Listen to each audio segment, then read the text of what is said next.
Actuellement, les informations personnelles de l'ensemble du personnel diplomatique sud-coréen ont toutes été divulguées. Il s'agit d'un incident de piratage sans précédent. Aujourd'hui, nous allons examiner cette affaire de près. Voyons maintenant.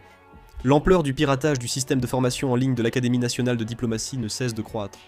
En raison de cet incident, il est possible que jusqu'à 10 000 données aient été divulguées, y compris non seulement celles des anciens employés du ministère des Affaires étrangères, mais aussi celles des employés d'autres ministères centraux envoyés dans des missions à l'étranger. Le ministère des Affaires étrangères a déclaré qu'un attaquant inconnu s'était introduit dans le serveur du système d'apprentissage en ligne de l'Académie nationale de diplomatie entre avril et mai 2025 et qu'il avait continué à y accéder régulièrement jusqu'en février de cette année. Ce qui est particulièrement préoccupant dans cette affaire, c'est que le piratage ne s'est pas terminé en peu de temps, mais s'est poursuivi sur une longue période. Après avoir accédé au serveur, l'attaquant l'a utilisé plusieurs mois. Le ministère des Affaires étrangères n'a pas précisé le nombre de connexions, mais a signalé des accès répétés. Ce système contenait des informations non seulement sur les employés du siège du ministère des Affaires étrangères, mais aussi sur les diplomates, les employés administratifs et les attachés travaillant dans les missions à l'étranger. Les données stockées incluaient noms, identifiants, adresses e-mail, mots de passe cryptés et informations sur départements et postes des employés. Le ministère des Affaires étrangères a précisé que des informations personnelles sensibles, telles que les numéros d'identité nationale, les numéros de téléphone portable et les adresses n'étaient pas stockées dans ce système. Cependant, le fait que les noms, les tâches et les informations sur leur service d'affectation du personnel travaillant au sein du ministère des Affaires étrangères aient été divulgués à l'extérieur suscite de plus en plus d'inquiétudes en matière de sécurité. Jusqu'à présent, le gouvernement n'a jamais rendu publique la liste complète des diplomates, ni la situation du personnel travaillant dans chaque mission à l'étranger. Cependant, en raison de ce piratage, il est désormais possible que des informations permettant d'identifier la composition du personnel du ministère des Affaires étrangères et la situation des employés dans les missions à l'étranger aient été divulguées. Le ministère des Affaires étrangères mène également une enquête pour déterminer avec précision l'ampleur et l'étendue de la fuite, et il considère cette affaire comme une question liée à la sécurité nationale, et y répond en conséquence. Cet incident est pris très au sérieux, car ces missions à l'étranger n'accueillent pas uniquement des diplomates. Dans les missions à l'étranger, travaille le personnel du ministère des Affaires étrangères et des attachés détachés d'autres services gouvernementaux d'information. Ce processus pourrait aussi concerner les responsables de la sécurité de l'information et de la cybersécurité, suggérant que la fuite pourrait dépasser le personnel interne du ministère des Affaires étrangères. Les fonctionnaires détachés dans les missions à l'étranger sont envoyés pour des tâches spécialisées de chaque ministère. Certains traitent des informations de sécurité nationale ou coordonnent la coopération entre agences de renseignement à l'étranger. On craint que si des informations telles que leur affiliation, leur poste ou leurs données de travail étaient divulguées à l'extérieur, cela pourrait entraîner des risques de sécurité supplémentaires. De plus, l'Académie nationale de diplomatie n'est pas seulement un établissement de formation pour les diplomates, mais aussi pour divers agents de renseignement qui s'apprêtent à être envoyés à l'étranger. Comme des formations nécessaires sont dispensées dans le cadre de la préparation au travail dans les missions à l'étranger, le nombre de personnes ayant accédé à ce système ne peut qu'être large.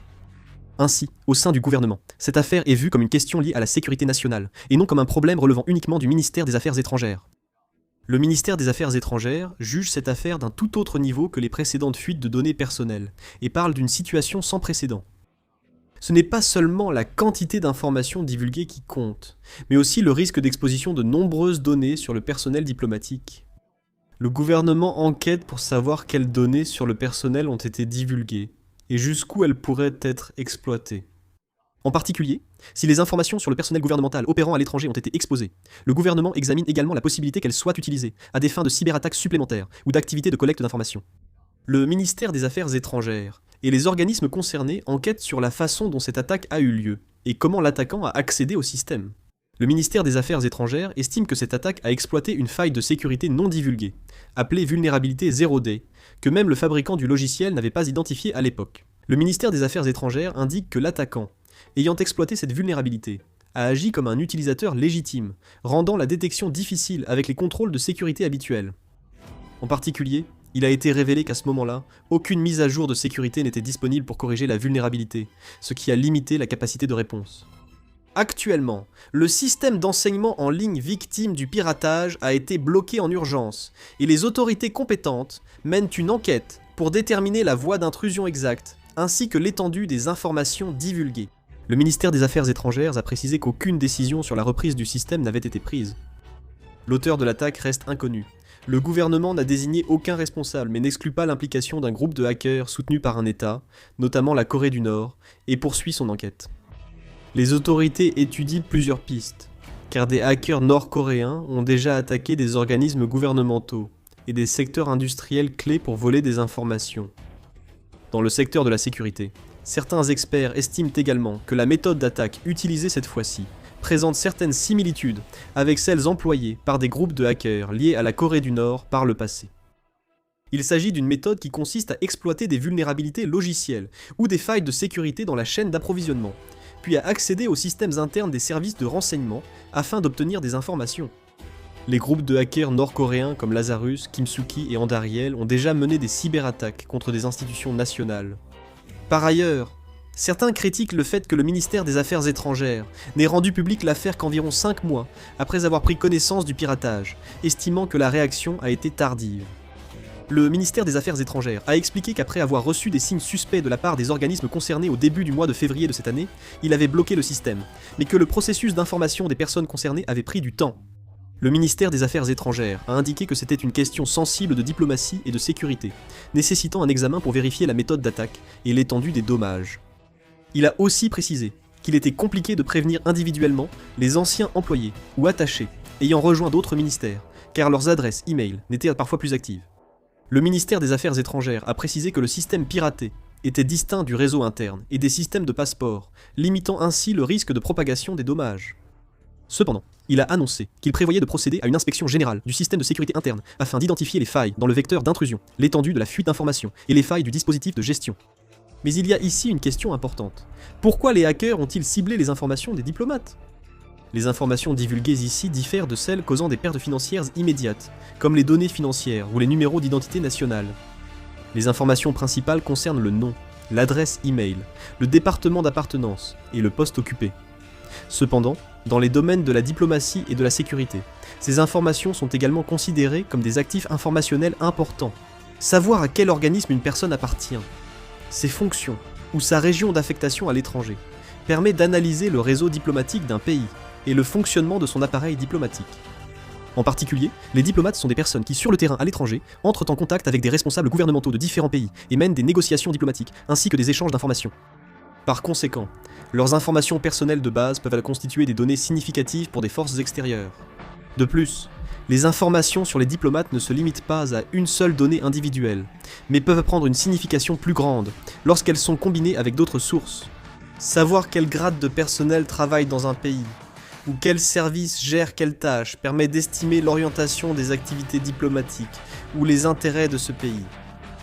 Avec la concurrence accrue entre pays, connaître la composition et les domaines d'activité du personnel diplomatique adverse devient un objectif clé de collecte d'informations. En analysant la taille, le rôle et les domaines de responsabilité du personnel actif sur le terrain diplomatique, il est possible de prévoir les futures stratégies diplomatiques ou de préparer des mesures de réponse. C'est aussi pour cette raison que cet incident suscite des inquiétudes. Les informations révélées peuvent potentiellement être reliées à l'ensemble de la structure du personnel chargé des affaires diplomatiques de la République de Corée, pas une seule personne. Le gouvernement considère donc cette affaire comme un enjeu de sécurité nationale. Comment ces informations divulguées pourraient-elles servir concrètement ? Les experts en sécurité craignent surtout les risques liés à la combinaison de ces informations avec d'autres données, plus que les noms ou affiliations seules. Le fait que les adresses e-mail et les informations d'appartenance aient été exposées ensemble est également préoccupant. En effet, un attaquant pourrait combiner les informations publiques avec des données internes divulguées pour tenter une approche encore plus sophistiquée envers une personne ciblée. Il pourrait, par exemple, envoyer un email lié à des tâches professionnelles ou mener d'autres cyberattaques en usurpant l'identité de l'organisation de la personne. Dans la diplomatie, les professionnels interagissent sur le terrain avec responsables gouvernementaux, organisations internationales et institutions locales.